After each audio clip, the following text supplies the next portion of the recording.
Assalamualaikum warahmatullahi wabarakatuh. Perkenalkan, nama saya Resi Saprianti, NIM 106210002, Fakultas Syariah UI Sultan Taha Saifuddin Jambi. Baiklah, saya di sini akan memaparkan sedikit tentang sejarah hukum pidana di Indonesia dan unsur-unsur tindak pidana. Langsung saja, sejarah hukum pidana di Indonesia. Sejarah hukum pidana di Indonesia pada zaman VOC, pada masa lain, hukum-hukum pidana adalah pidana yang berlaku bagi kaum pribumi di Indonesia. Penguasa VOC memulai memberlakukan plakat-plakat yang berisi hukum pidana. Tahun 1642, John Metsuker Manhoefandus di Batavia yang mendapat tugas dari Gubernur Jenderal Van Diemen merangkum suatu himpunan plakat yang dinamakan Statuten Van Batavia. Kemudian pada tahun 1650, himpunan disahkan oleh Heren Zeventin. Menurut Utrecht, hukum yang berlaku di daerah dikuasai oleh VOC ialah hukum statuta yang termuat di dalam Statuten Van Batavia dan hukum Belanda kuno, dan yang terakhir asas hukum Romawi. Hubungan hukum Belanda kuno ini sebagai pelengkap di statuta tidak dapat menyelesaikan masalah. Hukum Belanda kuno diaplikasikan, sedangkan hukum Romawi ini berlaku untuk mengatur kedudukan budak. Lalu, status Betawi itu berlaku di daerah Betawi dan sekitarnya. Tetapi ini merupakan teori saja, karena prakteknya orang pribumi tetap tunduk pada hukum adat. Di daerah lainnya pun berlaku hukum adat pidana campuran tangan VOC hanya dalam masalah pidana yang berkaitan dengan kepentingan dagang. Di daerah Cirebon berlaku Papekem Cirebon yang mendapat pengaruh VOC. Pada tahun 1848 dibentuk lagi Instrumentstafpalingen. Baru pada tahun 1866 muncullah kodifikasi yang sistem mulai tanggal 10 Februari 1866 berlakulah 2 KUHP di Indonesia. Lalu pada zaman Hindia Belanda, berdasarkan sejarah dari tahun 1811 dan 1814, Indonesia pernah di bawah di kepemimpinan Inggris. Berdasarkan Konvensi London 13 Agustus 1814, maka bekas kolonial Belanda dikembalikan kepada Belanda lagi dengan Regeris Rijnlemet 1815, dengan ditambah lagi pada tanggal 23 September 1815. Maka hukum dasar kolonial tercipta. Agar tidak terjadi kesengajaan peraturan, maka dikeluarkan proklamasi 19 Agustus 1816, lalu stabil kembali pada tahun 1816 nomor 5 yang mengatakan bahwa untuk sementara waktu semua peraturan bekas pemerintahan Inggris ini tetap dipertahankan. Untuk orang pribumi, hukum pidana masih diakui asalkan tidak bertentangan dengan undang-undang dari kepada bangsa Indonesia. Ditetapkan pidana berupa kerja paksa di perkebunan yang didasarkan pada stabil pada tahun 1828 nomor 16. Mereka dibagi atas 2 golongan, yaitu yang pertama yang dipidana kerja rantai dan yang kedua yang dipidana kerja paksa, yang terdiri atas yang diberi upah dan yang tidak diberi upah. Tetapi dalam prakteknya pidana kerja paksa dikenakan dengan 3 cara, yaitu kerja paksa dengan rantai dan pembuangan, kerja paksa dengan dirantai tetapi tidak dibuang, lalu kerja paksa tanpa rantai tetapi dibuang. KUHP yang berlaku bagi golongan Eropa tersebut pada dasarnya adalah salinan dari kode penal yang berlaku di negeri Belanda. Pertama kali ada kodifikasi di bidang hukum pidana terjadi sejak adanya Criminal Wetboek for Het Koninklijk Holland, yaitu pada tahun 1809. Kitab Undang-Undang 1809 memuat ciri-ciri modern di dalam menurut Vos, yaitu yang pertama pemberian kebebasan yang besar kepada hakim dan di dalamnya pemberian pidana. Yang kedua, ketentuan-ketentuan khusus untuk kejahatan remaja. Itu yang terakhir, penghampuan perampasan umum. Lalu tapi kodifikasi ini berumur singkat karena masuknya kode penal Prancis ke Belanda pada tahun 1811. Belanda terus berusaha untuk mengadakan perubahan, juga usaha untuk menciptakan KUHP nasional, tetapi tidak berhasil. Berdasarkan asas kondasis KUHP Belanda harus berlaku pula di daerah jajahan seperti Hindia Belanda.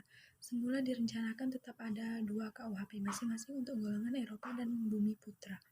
Setelah selesai kedua rancangan tersebut, Menteri Belanda MRI de Bung berpendapat sebaiknya hanya ada 1 KUHP di Hindia Belanda. Lalu sesuai usul MRI de Bung, maka dibentuklah komisi yang menyelesaikan tugasnya tahun 1913 dengan KB tanggal 15 Oktober 1915. Lalu digunakan pada September 1915 nomor 732 lahirlah Westbik van Stavres for Nederlands India untuk seluruh golongan penduduk dan mulai berlaku pada tanggal 1 Januari 1918. Perihal dari masa dualisme yaitu 2 macam. Untuk 2 golongan penduduk menurut Jokers lebih bersifat formil dan material. Lalu poin yang ketiga, zaman penduduk Jepang. Pada zaman penduduk Jepang ini berlaku pada zaman penduduk Jepang. Hal ini didasarkan pada Undang-Undang Nomor 1 Tahun 1942 yang mulai berlaku tanggal 7 Maret 1942 sebagai peraturan peralihan Jawa Madura. Jadi hanya pasal-pasal yang menyangkut pemerintah Belanda, misalnya penyebutan raja atau ratu, yang tidak berlaku lagi. Peraturan ini juga dikeluarkan di daerah Jawa dan Madura. Dibandingkan dengan hukum pidana material, maka hukum acara pidana lebih banyak berubah karena terjadi unifikasi acara dan susunan pengadilan ini. Diatur dalam Osamu Serei nomor 3 tahun 1942 tanggal 20 September 1942. Lalu poin yang keempat, pada zaman kemerdekaan. Pada zaman kemerdekaan ini, zaman penduduk Jepang dipertahankan sudah proklamasi kemerdekaan. Pasal 2 aturan arahan Undang-Undang Dasar 1945 berlaku tanggal 18 Agustus 1945, yaitu untuk memperkuat aturan peralihan tersebut. Maka Presiden mengeluarkan peraturan tanggal 10 Oktober 1945 yang dinamakan Peraturan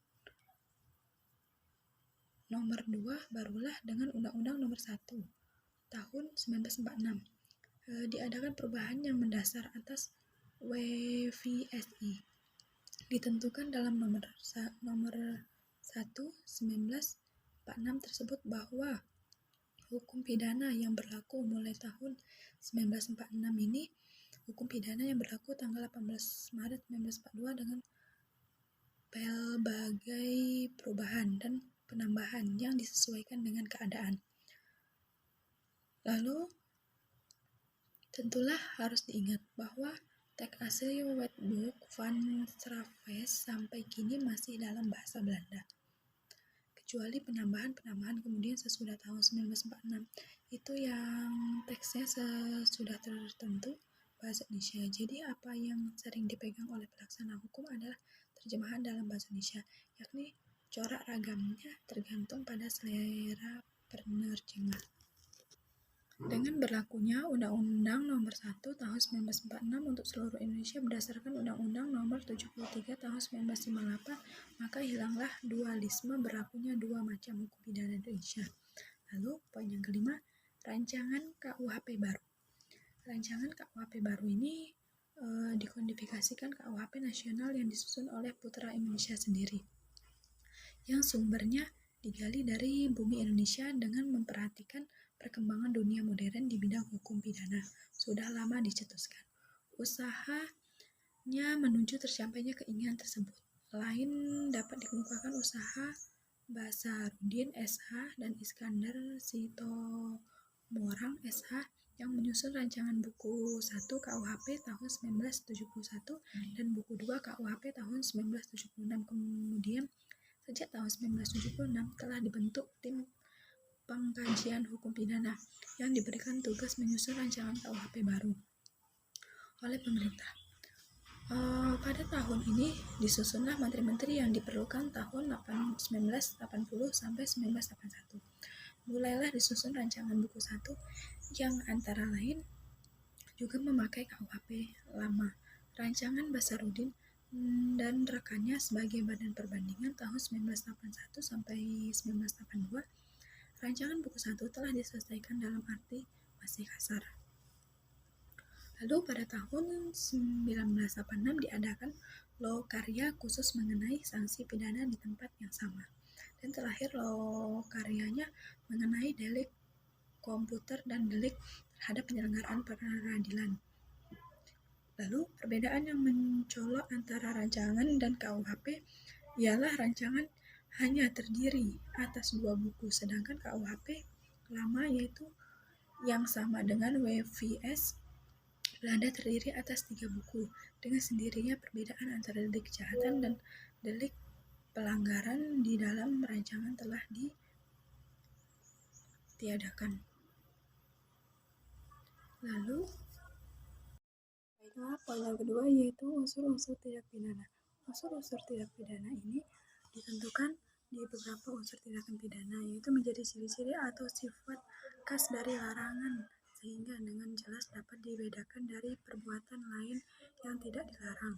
Berikut ini kumpulan-kumpulan unsur yang terdapat dalam tindakan pidana, yaitu adapun unsur delik dalam tindak pidana sebagaimana yang dikemukakan oleh doktrin terdiri dari 2 unsur, yaitu sebagai berikut. Yang pertama, unsur subjektif, dan yang kedua, unsur objektif. Lebih lanjutnya, Ladan Marpo mengemukakan unsur-unsur delik sebagai berikut. Yang pertama, unsur subjektif. Unsur subjektif ini merupakan unsur yang berasal dari diri pelaku sebagai asas hukum pidana yang menyatakan bahwa tidak ada hukuman yang tidak ada kesalahan. Ada kesalahan yang dimaksud di sini adalah kesalahan yang diakibatkan oleh kesengajaan atau istilah yang dikenal dengan sebutan intention atau objek atau dolus, dan yang kedua yaitu kealpaan atau istilah dikenal dengan sebutan sohul. Poin yang kedua yaitu unsur objektif. Unsur objektif ini merupakan unsur dari luar diri pelaku yang terdiri atas yang pertama, perbuatan manusia yang berupa asiti, yakni perbuatan aktif yang berbuat positif. Dan yang kedua yaitu omission, yakni perbuatan yang mendiamkan atau membiarkan, seperti suatu perbuatan yang mendiamkan dalam perbuatan tindak pidana. Berikutnya, akibat perbuatan manusia. Akibat perbuatan manusia ini sebagai yang dimaksud di sini dianggap sebagai suatu hal yang membayangkan yang dapat merusak bahkan menghidupkan kepentingan dipertahankan oleh hukum, misalnya seperti penghilangnya nyawa orang, pengerusak badan atau tubuh orang baik yang mengakibatkan luka maupun mengakibatkan cacat pada tubuh. Lalu yang ketiga yaitu perampasan. Yang keempat, perampasan hak milik, perampasan kehormatan, dan lain sebagainya. Lalu poin berikutnya, keadaan. Pada umumnya keadaan ini dibedakan antara lain, yaitu yang pertama, keadaan pada saat perbuatan dilakukan, keadaan setelah perbuatan, sifat dan dapat dihukum. Dalam hal ini berkenaan dengan alasan yang membebaskan si pelaku dari hukuman. Lalu poin berikutnya, sifat melawan hukum. Sifat melawan hukum ini apabila perbuatan tersebut berlawanan dengan ketentuan yang diatur dalam peraturan perundang-undangan, semua unsur delik tersebut merupakan suatu kesatuan. Hal mana jika salah satu unsur saja tidak terbukti, maka bisa menyebabkan pelaku tindak pidana dibebaskan dan pengadilan atau kepada terdakwa. Berikut ini berpendapat dan para ahli umum yang dirangkum dari berbagai sumber mengenai unsur-unsur tindak pidana sebagai dijelaskan di bawah ini, yaitu Seto Citke Tatanegara menyatakan pendapat bahwa unsur delik terdiri dari atas 2 unsur, yaitu yang pertama, unsur objektif. Unsur objektif adalah unsur yang terdapat di dalam diri manusia. Hal ini mana unsur tersebut dilarang dan diancam dengan hukuman oleh ketentuan yang diatur di dalam peraturan perundang-undangan. Adapun unsur-unsur yang dimaksud dalam hal ini yaitu terdiri dari 3, sesuatu yang tindakan, sesuatu yang akibat, dan keadaan. Yang kedua yaitu unsur subjektif. Unsur subjektif ini adapun untuk unsur subjektif merupakan unsur dari perbuatan yang dapat berupa kemampuan yang dapat dipertanggungjawabkan dan kesalahan. Baiklah, sekian, terima kasih. Itulah penjelasan dari unsur tindakan pidana dan sejarah hukum pidana di Indonesia. Bila dari awal hingga akhir ada kesalahan, saya mohon maaf dan saya akhiri. Wabillahi taufiq wal hidayah. Wassalamualaikum warahmatullahi wabarakatuh.